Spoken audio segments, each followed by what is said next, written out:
பொதுவாவே மக்கள் தன்னோட வாழ்ந்து மறைஞ்சு போன மனிதர்கள தெய்வமாவோ, அல்லது கண்ணுக்கே தெரியாத ஒளிய தெய்வமாவோ தான் வணங்கிட்டு வருவாங்க. ஆனா, ஜப்பான்ல அமாமி ஓஷிமான்ற பகுதியில வாழ்ற மக்கள்லாம், தன்னோட வாழ்ந்துட்டு இருக்கிற மனிதர்களையே தெய்வமா வணங்கிட்டு வராங்க. இவங்கள பேரு நோரா அப்படின்ற மாரி சொல்றாங்க.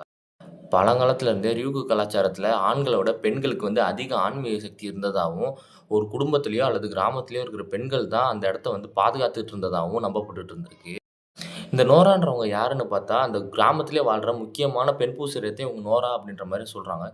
இவங்கள தான் இவங்க தெய்வமா வழிபட்டுட்டு வராங்க. காரணம் என்ன அப்படின்னா, இவங்களால அறுவடைகள பாதுகாக்கவும், அதே சமயம் இயற்கை கிட்டயும், கடவுள் கிட்டயும் பேச முடியுன்ற வரைக்கும் இவங்க நம்பிட்டு இருக்கிறாங்க. இவங்களோட வழிபாடு எப்படி இருக்கும் அப்படின்னா, ஒரு முக்கியமான திருவிழா காலங்கள் அப்போ இந்த நோரான்னு அழைக்கப்படுறவங்க உண்மையிலேயே தெய்வமாவே மாறிடுவாங்க அப்படின்னும், அந்த நேரத்தில இவங்களுக்கு வெள்ள கலர்ல ஆடைகள்லாம் அணிய வச்சு, உட்டாக்கி அப்படின்ற ஒரு புனிதமான ஸ்தலத்துக்கு கூட்டு போய் வச்சு, இவங்களுக்கு பெரிய வழிபாடே நடத்துவாங்க அப்படின்ற மாரி சொல்றாங்க. நோரா கிட்ட இருந்து ஆசீர்வாதம் வாங்குறத நேரடியா கடவுள் கிட்ட இருந்து தான் ஆசீர்வாதம் வாங்குறதா நம்புறாங்க. இந்த பண்டிகை என்னதான் அப்பல்லாம் விமர்சனமா கொண்டாடப்பட்டுட்டு இருந்தாலும், இப்ப என்னமோ ஜப்பான்ல மாடர்னைஸ் ஆகிட்டு இருக்கிறதுனால, இந்த பண்டிகை ரொம்பவே கம்மியா தான் கொண்டாடப்படுது. உங்களுக்கு தெரிஞ்ச வித்தியாசமான வழிபாடுகள் எதுவும் தெரிஞ்சுச்சு அப்படின்னா, கமெண்ட் செக்ஷன்ல சொல்லுங்க. அத பத்தியும் பேசுவோம்.